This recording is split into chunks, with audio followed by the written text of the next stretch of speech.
Right, and Ping have got some new irons to go with their metal woods and drivers. So the Ping G425 irons. Now, how good are they? And if you're in the market for new distance irons, is this a club you should be considering?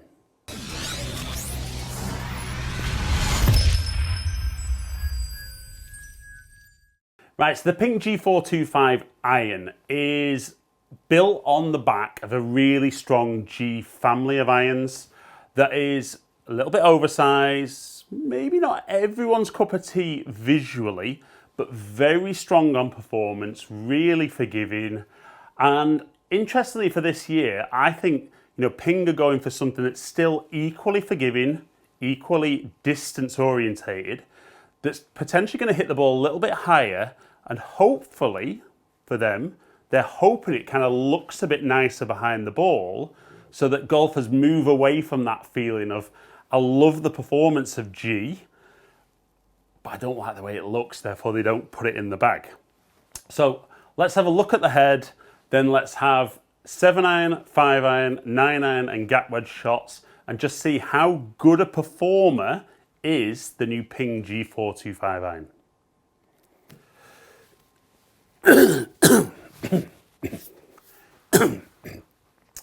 So the Ping G425, as with all the G range, we're looking at predominantly that distance orientated iron, very, very forgiving. And certainly what Ping have tried to do over the last few years is tried to make the G model a little bit nicer looking behind the golf ball. And I definitely think looking at 425, it still looks big, it still looks like that thick top line behind the golf ball, but it's probably their best looking G iron to date. Now the idea, like I said in the introduction with these, is good ball speed, good forgiveness, and good height. Because the one thing you can't generate when you strengthen lofts is lots and lots of backspin. It's that trade-off that more loft, more backspin, but less ball speed. Most golfers want that distance, so the lofts are cranked, CG's nice and low, so they're looking about trying to get that peak height up so that you can get the ball coming steeper into the green and stopping. So expecting these to be long, let's hit a few 7-irons, but I've got 5-iron, 7-iron, 9-iron and gap wedge. Just hit a few and give you just a general overview of what the Ping G425 iron performs like. So like I said, it's a good looking club behind the golf ball. And first 7-iron, off we go. So felt solid. You can see there, club head speed round about where I would be with 7-iron, but really quick ball speed. Carry at 177, but that peak height at 114 feet. So super, super high. And like Ping are saying, hopefully that's going to get the ball stopping a little quicker.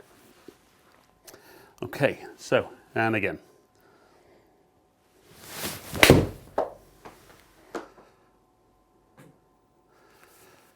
little bit turny, but again, quick, long, and super high. So, expecting it to be super strong with those good strikes. So let's try and get a couple of miss hits now and just see what the performance is like with one that you don't get out the middle.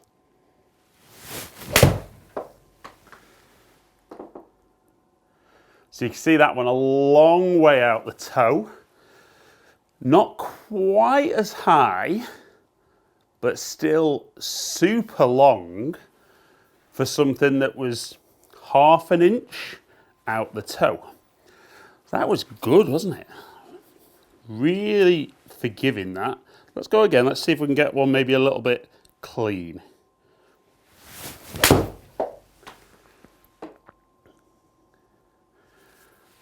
No, not quite.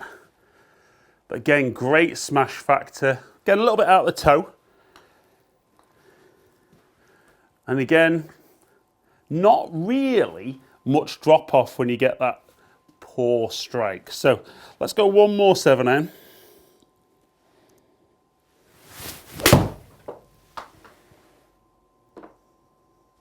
You can see another toe on there. Still getting out at 170, but definitely losing a little bit of height and therefore a little bit of ability to stop the ball. So all in all, I knew obviously 7-iron would be great out the middle, super quick, nice and high.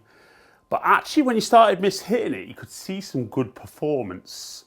So I'll hit a few with 9-iron, a few with gap wedge, expecting to see much of the same as we did with 7-iron. Be interesting when we go to the 5-iron, do we get that peak height up where we want? But let's just hit a few with 9-iron, a few with gap wedge. So one thing I should mention as well, or a couple of things really, still got the Hydro Pearl finish on the iron head. So been proven over the last few years that this finish is fantastic when the golf ball's wet at getting that moisture off the golf ball and retaining as much spin as we can with these strong lofted irons. And also in all the Ping clubs going forward, the Arcos system in the grip. So this is great when you get out on the golf course for actually measuring how far you're hitting the shots and getting some good stats on your game. So Ping not only looking after the performance on the course, but also giving you some great feedback off the course.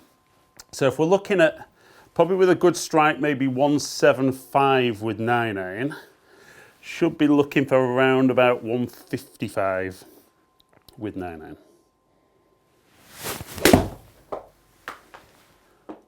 Felt very solid.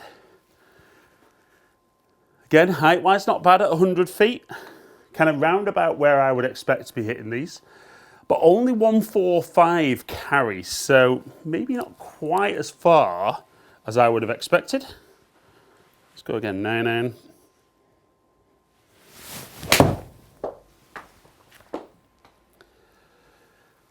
A little bit toey, but again, no real drop off in distance.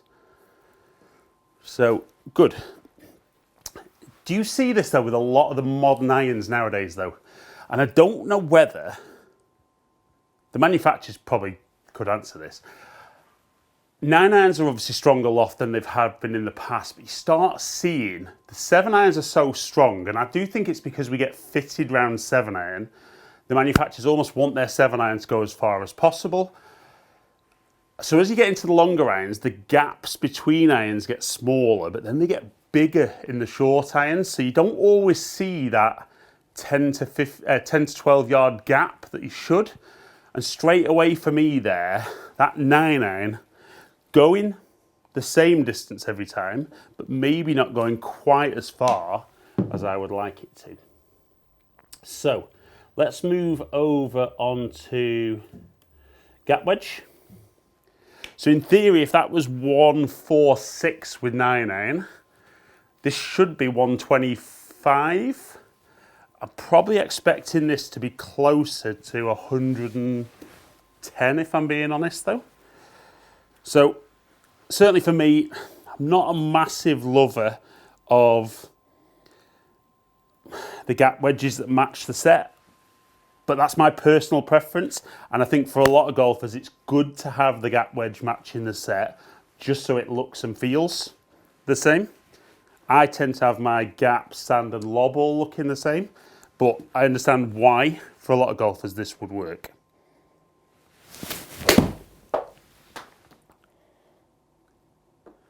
So absolutely ripped it.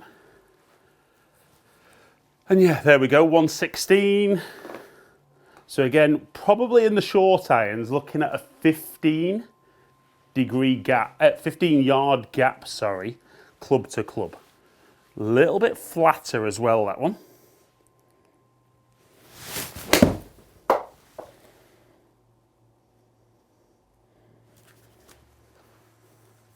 So again, round about that distance, a little bit higher. And to be honest, I'm not going to hit loads of shots with that. That's kind of producing what I would expect. I think the key with that club for a lot of golfers is still not enough golfers put this in the bag. So the fact that 7-iron hits it a long way, pitching wedge hits it a long way, and they keep sand iron around that 56 degree, I think this is where the gap wedge or the U wedge for Ping becomes important. Now, I always think with these modern clubs though, it's when you get into the longer irons where it becomes more important. So 5 iron, the key being here, we're looking for this to be at least 100 feet peak height. Down behind the golf ball, looks okay to be fair, looks nice. You can just see a little bit of the back of the club behind the ball, and I'm not a huge fan of that, but might appeal and might make it look a bit more like a kind of hybrid club. So 5 iron, let's see how this performs.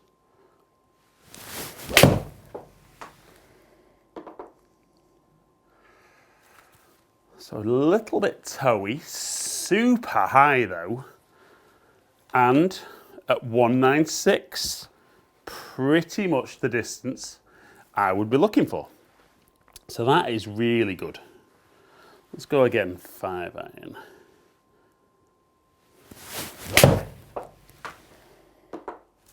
And again, you see there, a little bit out the toe, but just no drop off in performance at all. So really forgiving. And I do think for a lot of golfers who would like to put some of those longer irons in the bag that historically have gone hybrid. Obviously, I've already reviewed the fairway woods and hybrids. So if you haven't checked that video out, nip over, I'm going to look at those. But I do think, looking at how this 5 iron performs, you might get a few golfers who historically haven't had 5 iron, gone 5 hybrid but haven't loved it, might be able to get 5 iron back in the bag. Right, so that was bad. Way out the toe. So direction's poor. It's definitely flattened off a bit in height, but still got out there. So it's missing the green, but it's still going to be around the green and give yourself a chance to get up and down. So Ping G425 irons. For me, best looking iron so far. Performance wise, super strong. And forgiveness wise, super impressive. So if you're in the market for new distance irons, and distance is important for you, you might want to have a look at these. Right guys, so you could see it was a good looking iron behind the golf ball. Not a great looking iron, but a good looking iron.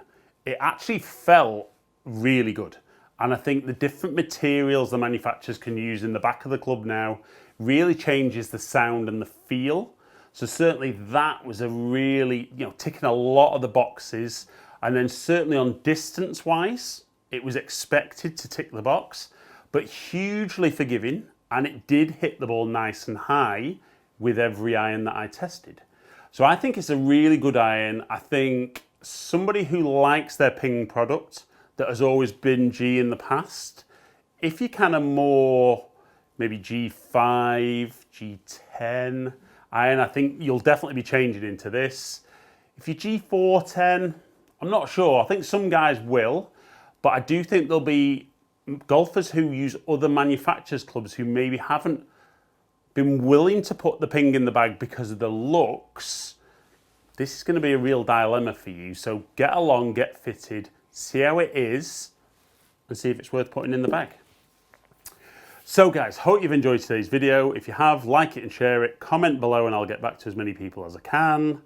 If you've enjoyed today's video and you don't currently subscribe to my channel, please consider clicking the button below. Remember to ring the notification bell, then you'll find out whenever I drop a new video. Follow me on all my social media platforms, all under Ali Taylor Golf. Hopefully catch up with some of you guys down here soon. Stay in contact.